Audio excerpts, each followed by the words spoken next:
Minister. The time for answering the question has expired. Senator Williams.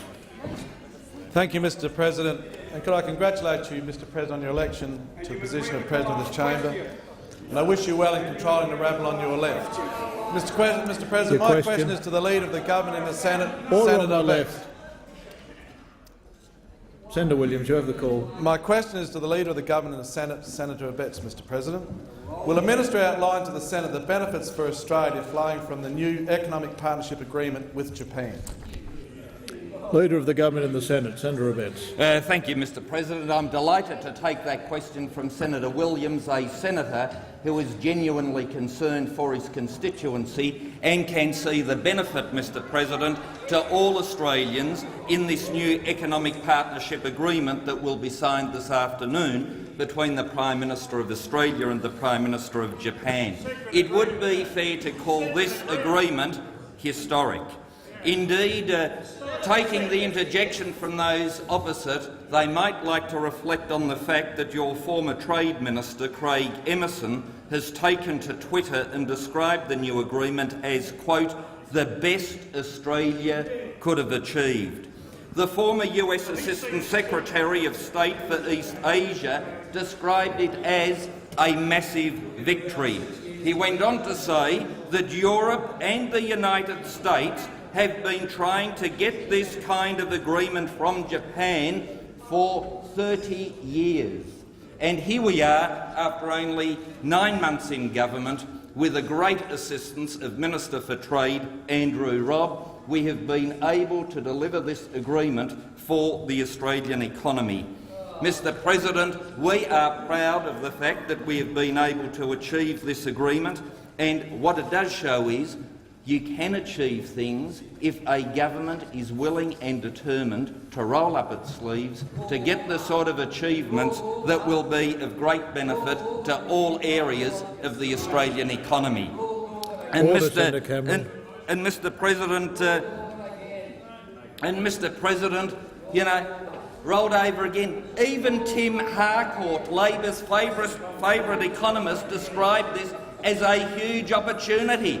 You know, Craig Emerson, people on your own side, Senator Cameron, are lauding this as a good agreement. Show some grace and do the same. Thank you, Minister. Your time has expired. Senator Williams, a supplementary question. Thank you, Mr President. I have a supplementary question. Will the Minister outline to the Senate the benefits for Australian farmers flowing from the new agreement with Japan? Minister. Mr President, this is a great agreement for Australian farmers and the Australian rural community. We are the first major agricultural producer to conclude a substantial trade agreement with Japan. As in all such deals, you don't get everything that you asked for, but clearly this is the best agreement.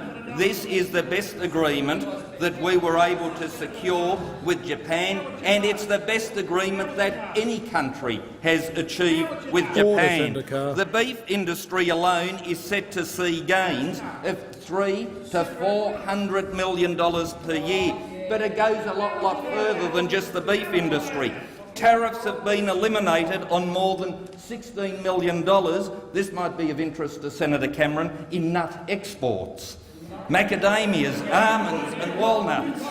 But, Mr President, tariffs will also go immediately on carrots, potatoes, Minister. The time for answering the Senator question has expired. Senator Williams, a further supplementary. Thank you, Mr President. Will the Minister inform the Senate when the new agreement with Japan will be made available to Parliament, and also whether it will trigger an inquiry by the Joint Standing Committee on Treaties?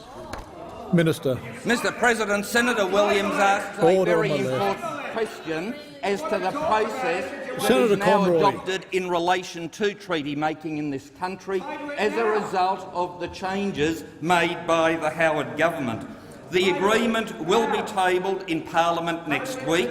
It will be accompanied by a national interest analysis. However, the full text will be available on the DFAT website after the signing in less than 2 hours. Tabling will trigger an inquiry by the Joint Standing Committee on Treaties, which includes members from all sides of politics. The Joint Standing Committee then has some 20 days to make a report in relation to this treaty and can conduct public inquiries if it so determines.